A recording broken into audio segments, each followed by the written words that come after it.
बिस्मिल्लाहिर्रहमानिर्रहीम।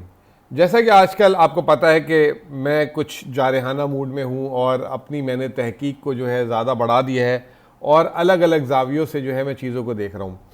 पिछले दिनों जैसे हमने जीडीपी पे की और फिर टैक्स पे की, इसी तरीके से मैं कुछ टेलीविज़न प्रोग्राम्स में बैठा हुआ था जो मुस्लिम लीग नून के जो जिसे कहते हैं तजियाकार कह लें या एंटी पीटीआई के लिए, अगर मुस्लिम लीग नहीं नून नहीं तो वो एक और स्लोगन कहते हैं कि जी ये जो हुकूमत है ये नाकाम रही है सी पैक को आगे लेके जाने में। ये हुकूमत जो है नाकाम रही है जो है फॉरेन डायरेक्ट इन्वेस्टमेंट लाने में। तो मैंने टीवी पे एक आर्ग्यूमेंट दिया था पिछले दिनों और मैंने ये कहा था कि फॉरेन डायरेक्ट इन्वेस्टमेंट पाकिस्तान में क्यों आएगी। सिर्फ एक ही वजह से आएगी, अगर आप उनको जो है मार्केट से ज़्यादा मुनाफा देंगे, क्योंकि हमारे मुल्क में तो पॉलिसी कंसिस्टेंसी है ही नहीं, ना सियासी जिसे कहते हैं कि स्टेबिलिटी है। तो अगर आप उनको बेतहाशा प्रॉफिट देंगे तो वो आएंगे, वरना तो आएंगे नहीं। अच्छा, अगर आप बेतहाशा प्रॉफिट दे रहे हैं तो आपको किस नफलों का सवाब है, मेरा यही कहना था। और मैंने उनको कहा भी, जो पिछले प्रोग्राम्स में लोग थे, कि दो वजूहात थी जिसकी वजह से शायद थोड़ा बहुत जो है फॉरेन डायरेक्ट इन्वेस्टमेंट आई। एक ये कि आपने मुनाफा जो है बहुत ज़्यादा ऑफ़र किया, जैसे कि आईपीपीज़ की अब बात कर लें। आईपीपीज़ जो है आपने सी पैक में भी लगाए, उसके अलावा भी लगाए।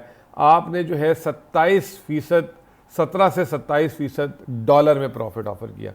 तो कौन नहीं करेगा ये काम, नंबर वन। नंबर टू, आपने एक्सचेंज रेट को भी दबा के रखा, यानी कि वो कंपनी जिसको उसी को फ़ायदा है, क्योंकि वो एक्सपोर्ट में आती नहीं है तो वो इंपोर्ट में पाकिस्तान की मकामी चीज़ों में आती है, जिसको मकामी इस्तेमाल में आती है। तो वो क्या करते हैं कि अगर उनका प्रॉफिट रुपए में है तो उनके हक में है अगर डॉलर की कीमत जो है आप मजबूत रखें तो वो डॉलर ज़्यादा बेच सकेंगे। डी वैल्यू मतलब अगर आप 100 रुपये का डॉलर है तो और वो 1 लाख कमा रहे हैं तो वो 1 लाख डॉलर बेच सकते हैं। और अगर वो 1 लाख रुपए कमा रहे हैं और 150 का डॉलर है तो फिर वो जो है 66,000 डॉलर बेचेंगे। तो फ़ायदा जो है उनका ये कि जितना मजबूत जो है रुपया रहे। तो पिछली हुकूमत में हमने देखा उन्होंने ये हरकत की थी, जिसकी वजह से जो है बेतहाशा प्रॉफिट बाहर गया। बहरहाल मैंने अभी थोड़ी सी मेहनत की, आधा एक घंटा बैठा और मैंने कुछ डाटा कलेक्ट किया। सन 2012 यानी फिस्कल ईयर 2012 से लेकर अभी तक 2021, फिस्कल ईयर 2012 में मैं आपके साथ ये चार्ट भी शेयर करूंगा जो मैंने बनाया है और टेबल भी। 2012 में पाकिस्तान में foreign direct investment 760 million dollar की हुई थी और मुनाफा जो पाकिस्तान से फॉरेनर बाहर लेके गया था वो 1061 मिलियन डॉलर था।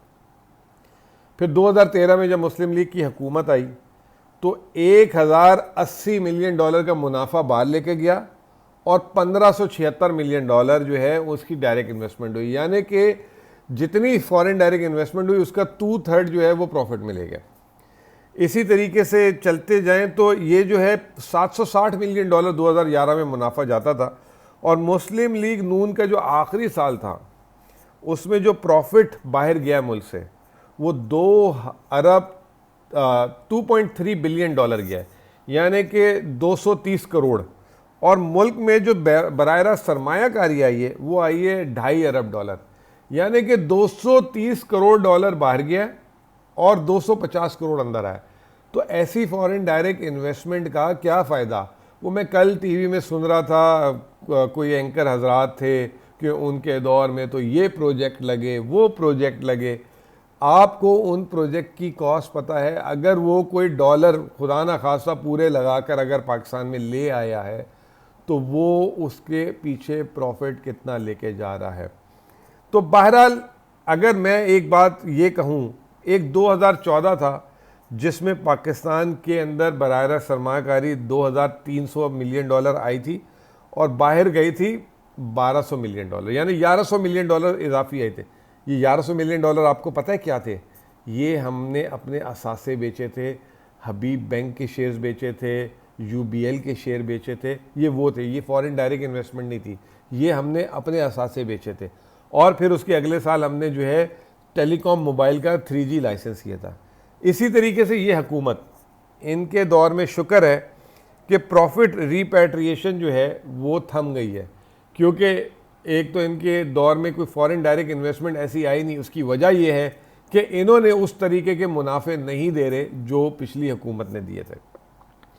और दूसरा ये कि जो है आप ये देख लें कि जब इनका पहला साल था तो फॉरेन डायरेक्ट इनका जो मुनाफा गया था इस हुकूमत का, वो गया था 1825 मिलियन डॉलर। उससे एक साल पहले मुस्लिम लीग नींद ने 2.3 अरब डॉलर का मुनाफा मुझसे बाहर गया था। अब वो कम होकर 1350 मिलियन डॉलर आ गया। वो 1350 मिलियन डॉलर क्यों आया है कि इस हुकूमत ने रुपए की जो असल कीमत थी उसको वहाँ पे ले आया। अब असल कीमत भी आ गई रुपए की, क्योंकि ये तो फॉरेनर को बहुत बुरा लगेगा, क्योंकि अगर डॉलर की कीमत ऊपर चली जाएगी तो वो, और रुपए में उसने कमाना है, तो वो मुनाफा बाहर नहीं भेज सकेगा, तो वो इसलिए फॉरेन डायरेक्ट इन्वेस्टमेंट नहीं कर रहा।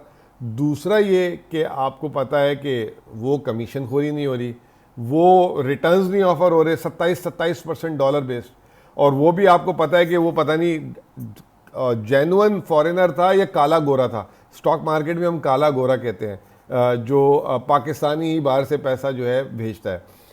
मज़े की बात यह है कि 2016 से 2021 तक हर साल स्टॉक मार्केट से भी फॉरेनर ने पैसा निकाला है। तो ये कौन सा क्लेम कि जी हमारे दौर में फॉरेन डायरेक्ट इन्वेस्टमेंट आ रही थी। अच्छा, एक और चीज़ भाई, इतना आप कह रहे थे हमने सीपैक में ये किया, सीपैक से ये आया। मैक्सिमम आपके दौर में जो है पिछले 8 सालों में 2018 में 2.5 अरब डॉलर आए हैं, और 2020 में इस हुकूमत ने भी 2.3 billion dollar foreign direct investment आई है। मुस्लिम लीग नून ने ज़बरदस्ती का एक बयानिया बना दिया है कि फॉरेन डायरेक्ट इन्वेस्टमेंट आई है।